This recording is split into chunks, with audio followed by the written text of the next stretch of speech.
Understanding and comparing Islam and communism reveals how both systems, despite their differences, rely on ideological frameworks that shape social and political life through a fusion of beliefs and governance.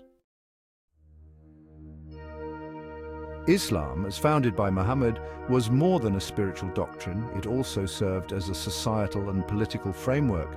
Muhammad held both religious and political authority, which led to the creation of an Islamic state. This dual role has often caused Islam to be perceived as a politicized religion, blending governance with religious law from its inception.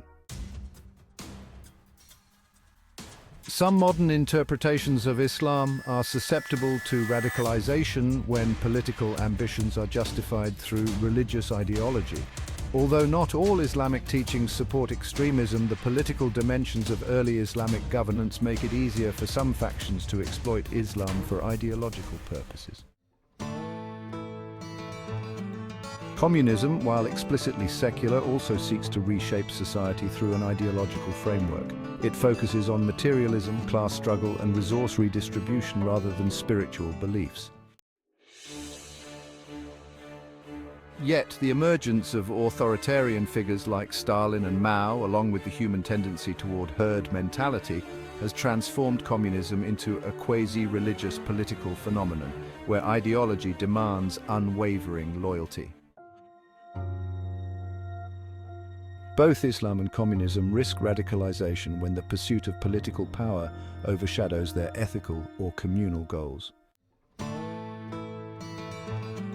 In Islam, Sharia law bridges religious doctrine and political governance, while in communism the state enforces ideological conformity. In both systems, power and ideology can become inseparable, leading to extremism. In Islam, political objectives can be framed as a religious duty, which heightens the potential for radicalization. In communism, ideological purity can justify oppression when political power is unchecked by human rights considerations.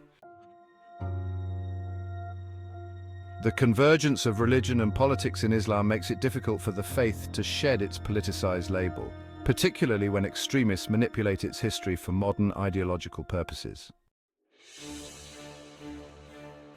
Similarly, when political ideologies adopt a religious fervor, what might be termed the religionization of politics, followers can be radicalized by promises of utopian outcomes.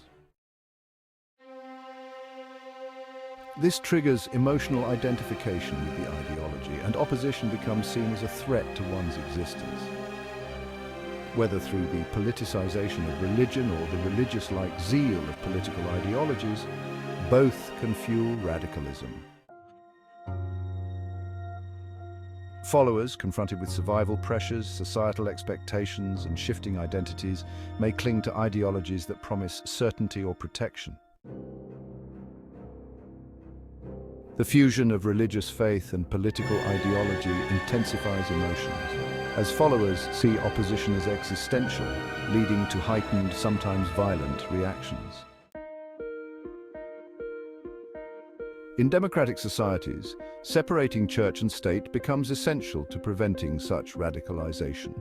It ensures governance is based on universal human rights and reason, free from the constraints of religious doctrine that could marginalize or oppress certain groups.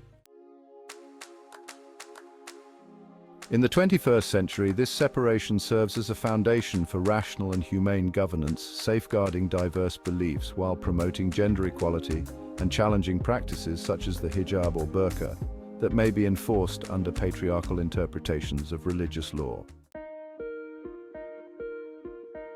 This separation is not just a democratic principle, but a safeguard for both governmental integrity and religious freedom. It allows for policies rooted in shared secular values while ensuring that religious practices remain a personal choice, free from political manipulation.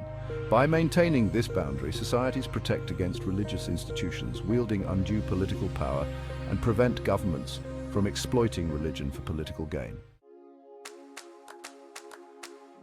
From a philosophical perspective, claims of divine incarnation or prophetic authority can be understood as filtered through the human experience. Prophets, by necessity, engage with the world through human faculties, through their six senses: taste, smell, vision, hearing, touch, and imagination, meaning their revelations are shaped by human perception and cognition. Consequently, sacred texts can be viewed as man-made masterpieces, reflecting both divine inspiration and the cultural contexts in which they were recorded. Though prophets are often seen as conduits of divine wisdom, their teachings are inevitably influenced by the limitations of human understanding and the socio-historical circumstances of their time. Similarly, religious scriptures, transmitted and interpreted by human hands, are shaped by the needs and values of the communities that preserved them.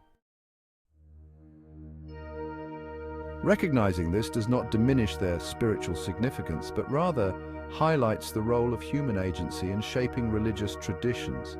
In this view, prophets and their scriptures reflect humanity's ongoing search for meaning and connection with the transcendent, shaped by cultural forces and human creativity.